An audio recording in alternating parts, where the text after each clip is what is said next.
दोस्तों, बरसातों में सड़क पे जब पानी जमा होता है वो देख के आपको भी डर लगता है।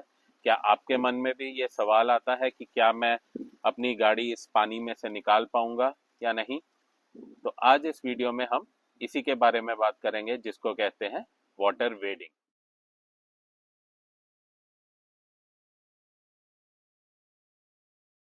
जय जिनेन्द्र दोस्तों, मैं आपका होस्ट अभिनव जैन एक बार फिर से आपका स्वागत करता हूं अपने चैनल एडवेंचर्स ऑन सफारी में। बरसातों का मौसम है और जगह जगह पे पानी भर जाता है सड़कों पे, तो हम सबको परेशानी होती है और हम सब रोज एक क्वेश्चन हमारे दिमाग में आता है कि क्या इस खड़े हुए पानी में से, जमा हुए पानी में से मेरी गाड़ी निकल पाएगी? तो इसी प्रश्न का आज हम इस वीडियो में उत्तर देंगे। तो इस सब को जानने के लिए हमें सबसे पहले जानना जरूरी है कि क्या होती है वाटर वेडिंग। वाटर वेडिंग दोस्तों एक गाड़ी की कैपेबिलिटी होती है जिससे कि वो कितने पानी में से निकल सकती है, उसको कहा जाता है वाटर वेडिंग।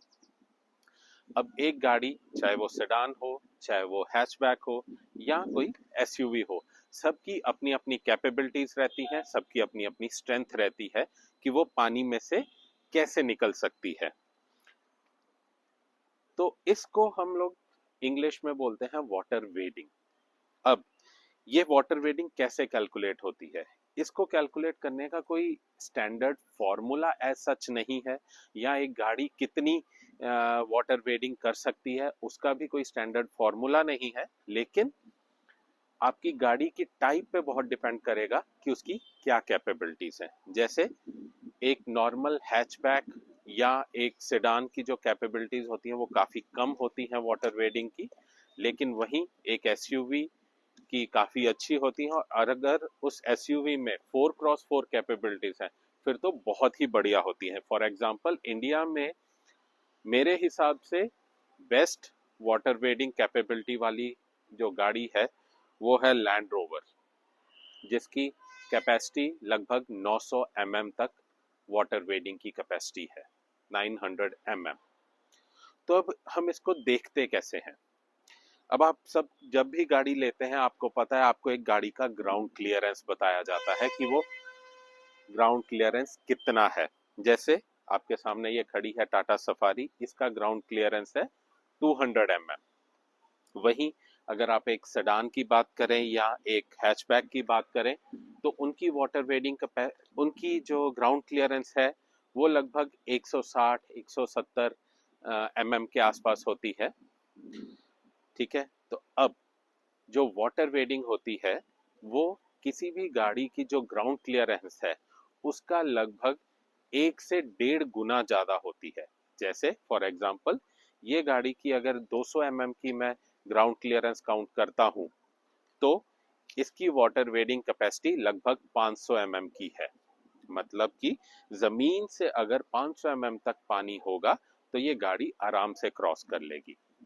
वहीं अगर मैं एक सेडान या हैचबैक की बात करूं जिसकी ग्राउंड क्लियरेंस 150 mm या 160 mm होगी तो उसकी वाटर वेडिंग कैपेसिटी जो होगी वो 300 mm या 350 mm तक होगी। ये तो थी वाटर वेडिंग और ग्राउंड क्लियरेंस की बात। लेकिन अब इसमें और फैक्टर्स भी काउंट होते हैं, जब से जिसमें सबसे पहला फैक्टर आता है कि आप कितना लंबा उस पानी में से क्रॉस कर रहे हो। मान लो अगर कुछ 100 मीटर का है, 100 या 200 मीटर ही पानी की ब्लॉकेज है तो हम आराम से उसको क्रॉस कर लेंगे। लेकिन अगर पानी काफी लंबे डिस्टेंस तक है, जैसे मान लो आधा किलोमीटर या 1 किलोमीटर, तो उसमें फिर काफी प्रॉब्लम्स हो सकती हैं। तो वो 300 mm या 500 mm एसयूवी के केस में नहीं होगा प्रॉपरली। ठीक है, दूसरी चीज, आप जिस रोड पे क्रॉस कर रहे हैं अगर आप ही उस पे अकेला व्हीकल चला रहे हैं तो आप फुल कैपेसिटी तक उसको कर सकते हैं। लेकिन अगर आपके साथ पैरेलल में कोई बड़े व्हीकल्स चल रहे हैं तो तब आपकी वाटर वेडिंग कैपेसिटी कम। तो जब ये बड़ी लॉरीज, बड़े व्हीकल्स आपको क्रॉस करते हैं तो वो एक पानी को पुश बैक देते हैं, तो वो पानी भी आके आपकी गाड़ी को टच करता है, हिट करता है। अब जब वो हिट कर रहा है तो वो ऑब्वियसली आपके गाड़ी का जो वाटर वेडिंग कैपेसिटी है उससे ऊपर होगा, ठीक है। तो उस केस में फिर आपकी गाड़ी को नुकसान हो सकता है, आपकी गाड़ी के अंदर पानी आ सकता है।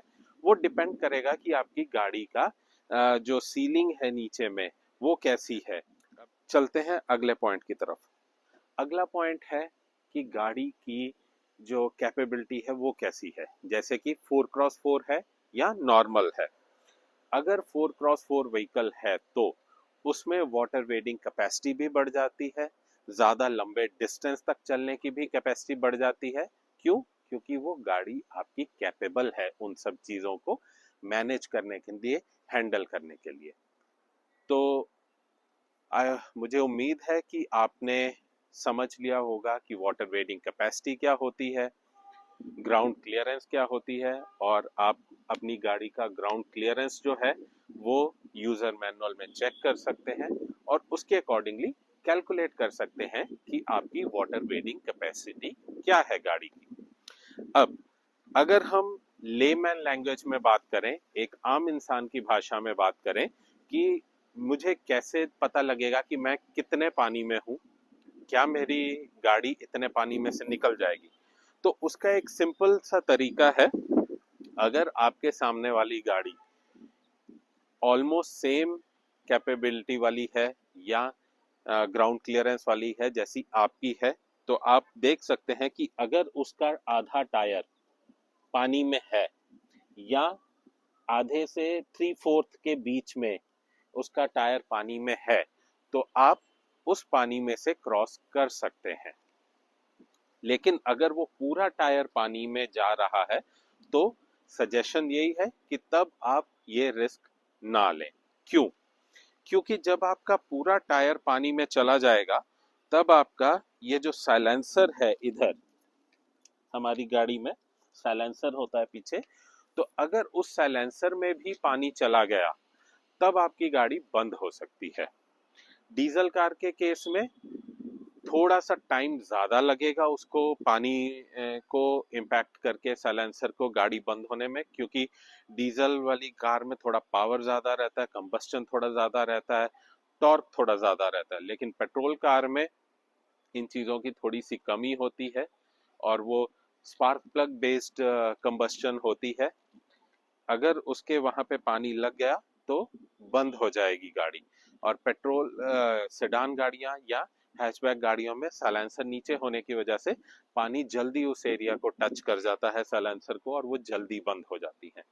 तो ये चीज का आपको ध्यान रखना है अपनी गाड़ी में वाटर वेडिंग के टाइम, कि आप कितना पानी में से निकल रहे हो।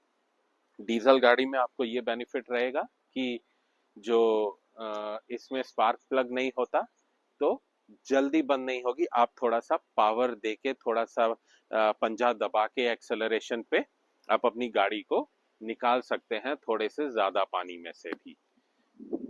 तो दोस्तों, उम्मीद है आपको हमारा आज का वीडियो अच्छा लगा होगा और हमने आपके नॉलेज में थोड़ी सी वृद्धि की होगी कि वाटर वेडिंग क्या होती है और उसमें से गाड़ी को कैसे चलाना है।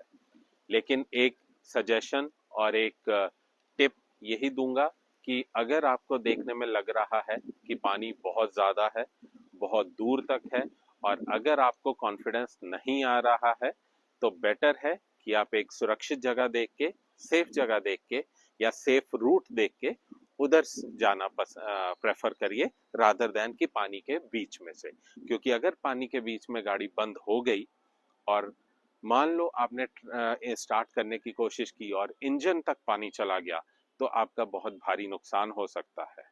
ठीक है। और दूसरी चीज, ये जो मैंने आपके साथ आज बातें शेयर की हैं, ये मेरे पर्सनल एक्सपीरियंस और पर्सनल नॉलेज के बेसिस पे है, जिसके बारे में मैंने थोड़ी सी रिसर्च की है। लेकिन ये कोई हार्ड एंड फास्ट रूल्स नहीं है या हार्ड एंड फास्ट कैलकुलेशन या फॉर्मूला बेस्ड कैलकुलेशन नहीं है। ये प्योरली मेरा खुद का एक्सपीरियंस, मेरी खुद की रिसर्च और नॉलेज के बेसिस पे है। तो दोस्तों, अगर आपको ये वीडियो अच्छा लगा हो तो हमारे चैनल को सब्सक्राइब करिए, लाइक करिए, वीडियोस को शेयर करिए।